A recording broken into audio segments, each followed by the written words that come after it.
ما تتعلمش media buying ولا تتعلم تسويق إلكتروني علشان السوق ده خلاص راحت عليه.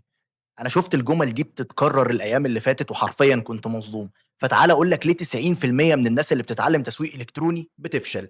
السبب مش السوق ومش المنافسة ومش إن ما بقاش في شغل، ولكن كل الفكرة إن أنا ما ينفعش أجيب واحد مبتدئ وأقول له خُد اتعلم تسويق إلكتروني، خلاص اتعلمت وأسيبه وأمشي، لإن الراجل ده مهما كان اتعلم هو مش هيعرف إزاي ممكن يبدأ، إزاي يجيب أول عميل ليه. وعلشان كده إحنا في دبلومة The Goat Academy بنمشي معاك خطوة بخطوة، بتتعلم وبتعرف الطرق الكتير اللي تقدر توصل بيها لأول عميل ليك، علشان تبقى اتحطيت على أول الطريق تجيب أول عميل وتجيب اللي بعده وتجيب اللي بعده، وكل ده بمتابعة مستمرة. يعني مش بتجيب أول عميل وباسيبك، لأ، إحنا معاك متابعة مستمرة مدى الحياة علشان الطالب بتاعنا أيًا كان المشاكل اللي هتقابله يلاقي ناس معاه بتساعده وبتحلها له. فكل الفكرة إنك ما تجيش تقول على مجال وِحِش أو مجال مش موجود وهو أصلًا المجال الأول والأكثر طلبًا في العالم.